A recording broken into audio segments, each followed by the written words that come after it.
Hi everyone, welcome to Module 3. Now, this week you're going to start studying about the substantive areas of law, starting with crimes and civil law, the civil law of torts, and strict liability. So that is one area of civil law that you're going to be studying with chapters 8 and 9, and then chapter 7 with crime. So you want to make sure you go ahead and take a look at those chapters, be prepared to be tested on that material, not this week, but coming up. Well, actually this week. We do have a quiz 3 this week. Now, also, you're going to want to go ahead and take a look at the PowerPoint for this week, and we're going to revisit the Gonzalez versus Raich case. And with the Gonzalez versus Raich case, you're going to be actually analyzing the issue and the holding this week. Last week you analyzed the facts, and discussed what those facts were in your brief writing assignment for last week, and then this week you're focusing on the issue and the holding.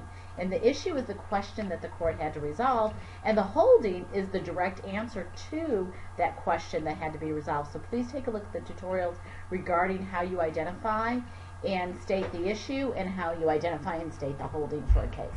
Now, you also have the Module 3 discussion, and you're going to be reading and analyzing a case regarding that discussion. And you also have accessing mind taps. So this week is going to be your first week that you complete a Cengage video/media quiz. So you're going to go ahead and click into mind tap to do that. And you'll be able to do so via the link provided here.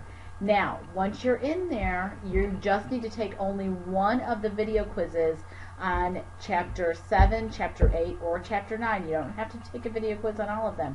And you can take it as many times as you want until you have the score that you are comfortable with. Once you go ahead and you get that score, you're going to go ahead and take a screenshot of it. Let me show you real quick how you do a screenshot. You take your snipping tool, and you actually go ahead and you just take a screenshot like that, and then you save it, file, save as, and you go ahead and you save that, and you're going to go ahead and drop that in the Dropbox for Module 3 Cengage video/media quizzing if you're required to take those with your instructor. As I said, take a look at the PowerPoint because we're talking about different areas of law. You're talking about criminal versus civil law, and this is where we're actually getting into the nuts and bolts of the different substantive law, because when we talked about due process, we talked about procedural versus substantive due process. And when we talk about substantive due process, we are actually talking about the area that you're studying this week. Even though we talk a little bit about venue and start out with that, you're actually going to be going into, very quickly, criminal liability and talking about when criminal liability attaches. And you're also going to be talking about defenses to crime, because that's a very important aspect of learning different areas of the law.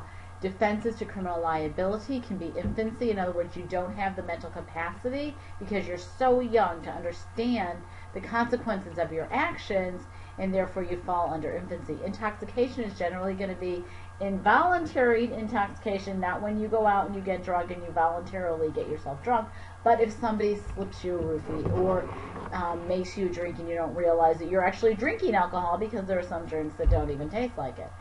So, and insanity, I think you will understand that, obviously, mistake and things of that nature. But then we quickly move from criminal into tort law. And when we talk about tort law, generally, those are the types of laws that businesses are going to be dealing with for the most part.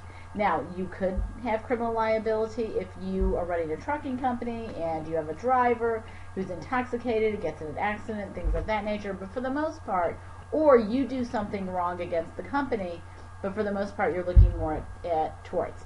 So torts is a broad term, and that is a legal term that means a wrong has been done to somebody, and that victim, we have a victim as a result of that wrong, and that victim is entitled to compensation.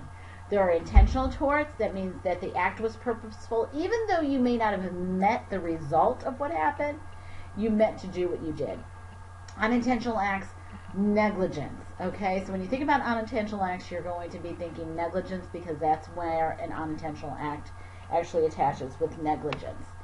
There are different types of intentional torts, so take a look please at the PowerPoint regarding that. Assault and battery, false imprisonment. Got to be careful for some of these because a lot of times you're having an argument with your spouse or significant other and you won't let them leave the room or leave the apartment or leave the house or whatever. You don't even realize that you're actually guilty of false imprisonment at that point in time, or you're participating in false imprisonment because you're not letting somebody leave when they have the right to do so. So that's what we talk about with false imprisonment. If you're running a business, you have to be aware of those situations as well. So take a look at those different areas. We talked about defamation last week, but we're revisiting again, as you can see from this PowerPoint, this week. So you'll go through all of these. Fraudulent misrepresentation, very important to be aware of. And then wrongful interference with contracts, you want to be aware of that as well. So go through all of this and understand and be aware of the different types of laws that you're looking at this week with regard to the material that you're studying. Don't forget, you're taking another look at the Raich case.